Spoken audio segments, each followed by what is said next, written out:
ಲೂಕನು ಬರೆದ ಸುವಾರ್ತೆ ಅಧ್ಯಾಯ 23. ಪಿಲಾತನು ಯೇಸುವನ್ನು ವಿಚಾರಿಸಿ ಆತನಲ್ಲಿ ಅಪರಾಧವಿಲ್ಲವೆಂದು ಕಂಡರೂ ಆತನಿಗೆ ಮರಣದಂಡನೆಯನ್ನು ವಿಧಿಸಿದ್ದು. ಅಲ್ಲಿ ಕೂಡಿದ್ದವರೆಲ್ಲರೂ ಎದ್ದು ಆತನನ್ನು ಪಿಲಾತನ ಬಳಿಗೆ ತೆಗೆದುಕೊಂಡು ಹೋಗಿ, ಇವನು ತಾನೇ ಕ್ರಿಸ್ತನೆಂಬ ಒಬ್ಬ ಅರಸನಾಗಿದ್ದೇನೆಂದು ಹೇಳುತ್ತಾ ಕೈಸರನಿಗೆ ತೆರಿಗೆ ಕೊಡಬಾರದೆಂದು ಬೋಧಿಸುತ್ತಾ, ನಮ್ಮ ದೇಶದವರ ಮನಸ್ಸು ಕೆಡಿಸುವುದನ್ನು ನಾವು ಕಂಡೆವು ಎಂಬುದಾಗಿ ಆತನ ಮೇಲೆ ದೂರು ಹೇಳುವುದಕ್ಕೆ ತೊಡಗಿದರು.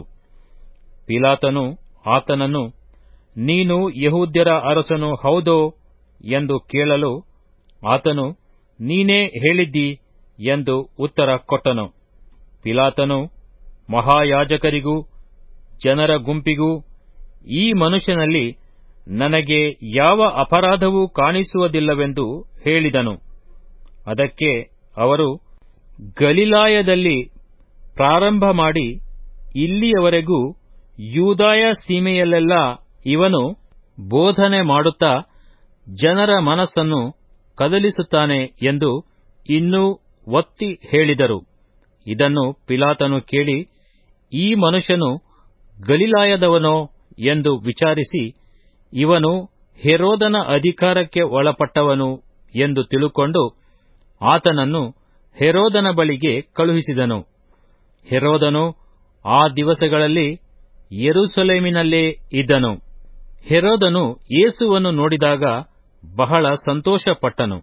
ಯಾಕಂದರೆ ಆತನ ವಿಷಯವಾಗಿ ಅನೇಕ ಸಂಗತಿಗಳನ್ನು ಕೇಳಿದ್ದರಿಂದ ಆತನನ್ನು ಕಾಣಬೇಕೆಂದು ಬಹುಕಾಲದಿಂದ ಅಪೇಕ್ಷಿಸಿದ್ದನು. ಆತನಿಂದ ಯಾವುದಾದರೂ ಒಂದು ಸೂಚಕ ಕಾರ್ಯವಾಗುವುದನ್ನು ನೋಡಬೇಕೆಂದು ನಿರೀಕ್ಷಿಸಿದನು. ಆದರೆ ಅವನು ಅನೇಕ ಮಾತುಗಳಿಂದ ಆತನನ್ನು ಪ್ರಶ್ನೆ ಮಾಡಿದಾಗ್ಯೂ ಆತನು ಅವನಿಗೆ ಏನೂ ಉತ್ತರ ಕೊಡಲಿಲ್ಲ.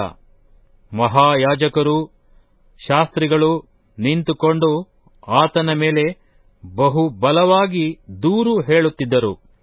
ಕಡೆಗೆ ಹೆರೋದನು ತನ್ನ ಸಿಪಾಯಿಗಳನ್ನು ಕೂಡಿಕೊಂಡು ಆತನನ್ನು ತಿರಸ್ಕರಿಸಿ ಹಾಸ್ಯಮಾಡಿ ಶೋಭಾಯಮಾನವಾದ ಉಡುಪನ್ನು ಹಾಕಿಸಿ ಪಿಲಾತನ ಬಳಿಗೆ ತಿರುಗಿ ಕಳುಹಿಸಿಕೊಟ್ಟನು. ಅದೇ ದಿನದಲ್ಲಿ ಹೆರೋದನು ಪಿಲಾತನು ಒಬ್ಬರಿಗೊಬ್ಬರು ಸ್ನೇಹಿತರಾದರು. ಅದಕ್ಕಿಂತ ಮೊದಲು ವೈರಿಗಳಾಗಿದ್ದರು. ತರುವಾಯ ಪಿಲಾತನು ಮಹಾಯಾಜಕರನ್ನೂ ಅಧಿಕಾರಿಗಳನ್ನೂ ಪ್ರಜೆಗಳನ್ನು ಒಟ್ಟಾಗಿ ಕರೆಸಿ ಅವರಿಗೆ, ಈ ಮನುಷ್ಯನು ಪ್ರಜೆಗಳನ್ನು ತಿರುಗಿ ಬೀಳುವಂತೆ ಮಾಡುವವನು ಎಂದು ಇವನನ್ನು ನನ್ನ ಬಳಿಗೆ ತಂದಿರಲ್ಲ. ನೀವು ಇವನ ಮೇಲೆ ತಂದ ದೂರುಗಳ ವಿಷಯವಾಗಿ ನಾನು ನಿಮ್ಮ ಮುಂದೆಯೇ ವಿಚಾರಣೆ ಮಾಡಿದರೂ ಇವನಲ್ಲಿ ಒಂದು ತಪ್ಪಾದರೂ ನನಗೆ ಕಾಣಲಿಲ್ಲ, ಹೆರೋದನಿಗಾದರೂ ಕಾಣಲಿಲ್ಲ. ಅವನು ಇವನನ್ನು ಹಿಂತಿರುಗಿ ನಮ್ಮ ಬಳಿಗೆ ಕಳುಹಿಸಿದನಲ್ಲ. ಇವನು ಮರಣದಂಡನೆಗೆ ಯೋಗ್ಯವಾದದ್ದೇನೂ ಮಾಡಿದವನಲ್ಲವೆಂದಾಯಿತು. ಆದದರಿಂದ ನಾನು ಇವನನ್ನು ಹೊಡಿಸಿ ಬಿಟ್ಟು ಬಿಡುತ್ತೇನೆ ಎಂದು ಹೇಳಿದನು. ಆದರೆ ಅವರು, ಅವನನ್ನು ಕೊಲ್ಲಿಸು, ನಮಗೆ ಬರಬ್ಬನನ್ನು ಬಿಟ್ಟುಕೊಡು ಎಂದು ಒಟ್ಟಾಗಿ ಕೂಗಿದರು. ಈ ಬರಬ್ಬನನ್ನು ಆ ಪಟ್ಟಣದಲ್ಲಿ ನಡೆದ ಒಂದಾನೊಂದು ದಂಗೆಯ ನಿಮಿತ್ತವಾಗಿಯೂ ಕೊಲೆಯ ನಿಮಿತ್ತವಾಗಿಯೂ ಸೆರೆಮನೆಯಲ್ಲಿ ಹಾಕಿದ್ದರು. ಪಿಲಾತನು ಯೇಸುವನ್ನು ಬಿಡಿಸಬೇಕೆಂದು ಮನಸ್ಸುಳ್ಳವನಾಗಿದ್ದು ತಿರುಗಿ ಅವರ ಸಂಗಡ ಮಾತಾಡಿದನು. ಆದರೆ ಅವರು ಅವನನ್ನು ಶಿಲುಬೆಗೆ ಹಾಕಿಸು, ಶಿಲುಬೆಗೆ ಹಾಕಿಸು ಎಂದು ಕೂಗುತ್ತಿದ್ದರು.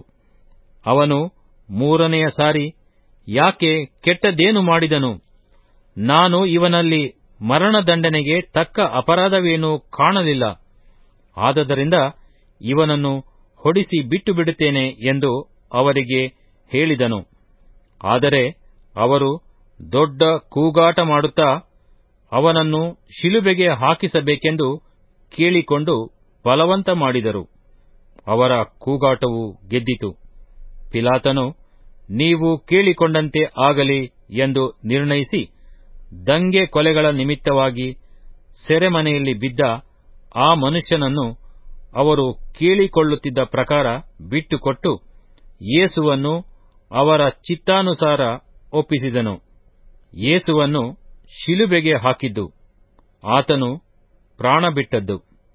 ಅವರು ಆತನನ್ನು ತೆಗೆದುಕೊಂಡು ಹೋಗುತ್ತಿರುವಾಗ ಹೊಲದಿಂದ ಬರುತ್ತಿದ್ದ ಕುರೇನೆ ಪಟ್ಟಣದ ಸೀಮೋನನೆಂಬವನನ್ನು ಹಿಡಿದು ಶಿಲುಬೆಯನ್ನು ಅವನ ಮೇಲೆ ಇಟ್ಟು ಯೇಸುವಿನ ಹಿಂದೆ ಹೊತ್ತುಕೊಂಡು ಬರುವ ಹಾಗೆ ಮಾಡಿದರು. ಜನರೂ ಸ್ತ್ರೀಯರೂ ದೊಡ್ಡ ಗುಂಪಾಗಿ ಆತನ ಹಿಂದೆ ಬಂದರು. ಆ ಸ್ತ್ರೀಯರು ಎದೆ ಬಡುಕೊಳ್ಳುತ್ತಾ ಆತನ ವಿಷಯದಲ್ಲಿ ಗೋಳಾಡುತ್ತಾ ಇದ್ದರು. ಯೇಸು ಅವರ ಕಡೆಗೆ ತಿರುಗಿಕೊಂಡು, ಯೆರೂಸಲೇಮಿನ ಸ್ತ್ರೀಯರೇ, ನನಗೋಸ್ಕರ ಅಳಬೇಡಿರಿ, ನಿಮಗೋಸ್ಕರವೂ ನಿಮ್ಮ ಮಕ್ಕಳಿಗೋಸ್ಕರವೂ ಅಳಿರಿ. ಯಾಕಂದರೆ ಬಂಜೆಯರು, ಬಸುರಾಗದವರು, ಮೊಲೆ ಕುಡಿಸದವರು ಧನ್ಯರು ಎಂದು ಜನರು ಹೇಳುವ ದಿವಸಗಳು ಬರುತ್ತವೆ.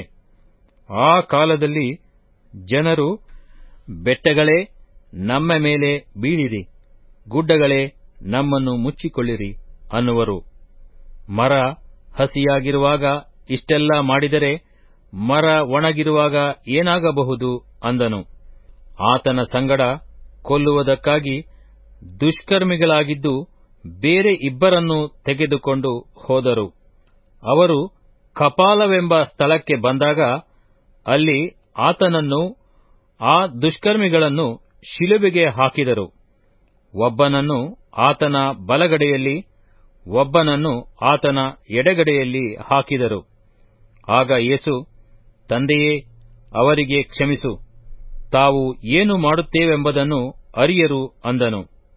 ಆಮೇಲೆ ಆತನ ಬಟ್ಟೆಗಳನ್ನು ಪಾಲು ಮಾಡಿ ಚೀಟು ಹಾಕಿದರು. ಜನರು ನೋಡುತ್ತಾ ನಿಂತರು. ಇದಲ್ಲದೆ ಅಧಿಕಾರಿಗಳು ಹಾಸ್ಯ ಮಾಡಿ, ಅವನು ಮತ್ತೊಬ್ಬರನ್ನು ರಕ್ಷಿಸಿದನು, ಅವನು ದೇವರಾರಿಸಿಕೊಂಡ ಕ್ರಿಸ್ತನು ಆಗಿದ್ದರೆ ತನ್ನನ್ನು ತಾನೇ ರಕ್ಷಿಸಿಕೊಳ್ಳಲಿ ಅಂದರು. ಸಿಪಾಯಿಗಳು ಆತನನ್ನು ಹಾಸ್ಯ ಮಾಡಿದರು. ಅವರು ಆತನ ಹತ್ತಿರ ಬಂದು ಹುಳಿ ಮದ್ಯವನ್ನು ತೋರಿಸಿ, ನೀನು ಯೆಹೂದ್ಯರ ಅರಸನಾಗಿದ್ದರೆ ನಿನ್ನನ್ನು ರಕ್ಷಿಸಿಕೋ ಅಂದರು. ಇದಲ್ಲದೆ ಆತನ ಮೇಲ್ಗಡೆಯಲ್ಲಿ ಇವನು ಯೆಹೂದ್ಯರ ಅರಸನು ಎಂಬುದಾಗಿ ಒಂದು ವಿಳಾಸವಿತ್ತು. ತೂಗ ಹಾಕಿದ್ದ ಆ ದುಷ್ಕರ್ಮಿಗಳಲ್ಲಿ ಒಬ್ಬನು ಆತನನ್ನು ದೂಷಿಸಿ, ನೀನು ಬರಬೇಕಾದ ಕ್ರಿಸ್ತನಲ್ಲವೇ? ನಿನ್ನನ್ನು ರಕ್ಷಿಸಿಕೋ, ನಮ್ಮನ್ನು ರಕ್ಷಿಸು ಎಂದು ಹೇಳಿದ್ದಕ್ಕೆ ಎರಡನೆಯವನು ಅವನನ್ನು ಗದರಿಸಿ, ನೀನು ಇದೇ ದಂಡನೆಯಲ್ಲಿರುವಾಗಲೂ ದೇವರಿಗೆ ಹೆದರುವುದಿಲ್ಲವೋ? ನಾವಂತೂ ನ್ಯಾಯವಾಗಿ ದಂಡನೆಯಲ್ಲಿದ್ದೇವೆ, ನಾವು ಮಾಡಿದ್ದಕ್ಕೆ ತಕ್ಕ ಪ್ರತಿಫಲವನ್ನು ಹೊಂದುತ್ತಾ ಇದ್ದೇವೆ. ಈತನಾದರೋ ಅಲ್ಲದ್ದೇನೂ ಮಾಡಲಿಲ್ಲ ಎಂದು ಹೇಳಿ, ಯೇಸುವೇ, ನೀನು ನಿನ್ನ ರಾಜ್ಯವನ್ನು ಪಡೆದವನಾಗಿ ಬರುವಾಗ ನನ್ನನ್ನು ನೆನೆಸಿಕೋ ಅಂದನು. ಅದಕ್ಕೆ ಯೇಸು, ಈ ಹೊತ್ತೇ ನನ್ನ ಸಂಗಡ ಪರದೈಸಿನಲ್ಲಿರುವಿ ಎಂದು ನಿನಗೆ ಸತ್ಯವಾಗಿ ಹೇಳುತ್ತೇನೆ ಎಂದು ಉತ್ತರ ಕೊಟ್ಟನು. ಇಷ್ಟರಲ್ಲಿ ಹೆಚ್ಚು ಕಡಿಮೆ ಮಧ್ಯಾಹ್ನವಾಯಿತು. ಆಗಲಿಂದ ಸೂರ್ಯನು ಕಾಂತಿಗೊಂದಿ 3 ಗಂಟೆಯ ತನಕ ಆ ದೇಶದ ಮೇಲೆಲ್ಲ ಕತ್ತಲೆ ಕವಿಯಿತು. ಇದಲ್ಲದೆ ದೇವಾಲಯದ ತೆರೆಯು ನಡುವೆ ಹರಿದು ಹೋಯಿತು. ಆಮೇಲೆ ಯೇಸು, ತಂದೆಯೇ, ನನ್ನ ಆತ್ಮವನ್ನು ನಿನ್ನ ಕೈಗೆ ಒಪ್ಪಿಸಿಕೊಡುತ್ತೇನೆ ಎಂದು ಮಹಾಧ್ವನಿಯಿಂದ ಕೂಗಿದನು. ಇದನ್ನು ಹೇಳಿದ ಮೇಲೆ ಪ್ರಾಣ ಬಿಟ್ಟನು.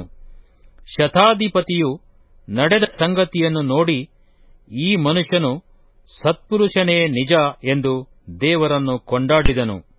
ಈ ನೋಟಕ್ಕಾಗಿ ಕೂಡಿ ಬಂದಿದ್ದ ಜನರೆಲ್ಲರೂ ನಡೆದ ಸಂಗತಿಯನ್ನು ನೋಡಿ ಎದೆ ಬಡುಕೊಳ್ಳುತ್ತಾ ಹಿಂತಿರುಗಿ ಹೋದರು. ಇದಲ್ಲದೆ ಆತನ ಹಿಂದೆ ಬಂದಿದ್ದ ಸ್ತ್ರೀಯರು ದೂರದಲ್ಲಿ ನಿಂತು ಈ ಸಂಗತಿಗಳನ್ನು ನೋಡುತ್ತಿದ್ದರು. ಯೇಸುವನ್ನು ಸಮಾಧಿಯಲ್ಲಿ ಇಟ್ಟದ್ದು. ಅರಿಮಥಾಯವೆಂಬ ಯೆಹೂದ್ಯರದೊಂದು ಪಟ್ಟಣದ ಒಬ್ಬ ಮನುಷ್ಯನಿದ್ದನು. ಅವನ ಹೆಸರು ಯೋಸೇಫನು. ಅವನು ಹಿರೀ ಸಭೆಯವನು, ಉತ್ತಮನು, ಸತ್ಪುರುಷನು, ದೇವರ ರಾಜ್ಯವನ್ನು ಎದುರು ನೋಡುತ್ತಿದ್ದವನು. ಅವನು ಹಿರೀಸಭೆಯವರ ಆಲೋಚನೆಗೂ ಕೃತ್ಯಕ್ಕೂ ಸಮ್ಮತಿಪಟ್ಟಿರಲಿಲ್ಲ. ಅವನು ಪಿಲಾತನ ಬಳಿಗೆ ಹೋಗಿ ಯೇಸುವಿನ ದೇಹವನ್ನು ತನಗೆ ಕೊಡಿಸಬೇಕೆಂದು ಬೇಡಿಕೊಂಡು ಅದನ್ನು ಇಳಿಸಿ ನಾರು ಮಡಿಯಲ್ಲಿ ಸುತ್ತಿ ಬಂಡೆಯಲ್ಲಿ ತೋಡಿದ್ದ ಸಮಾಧಿಯಲ್ಲಿ ಇಟ್ಟನು. ಅದರಲ್ಲಿ ಅದುವರೆಗೆ ಯಾರನ್ನೂ ಮಲಗಿಸಿರಲಿಲ್ಲ.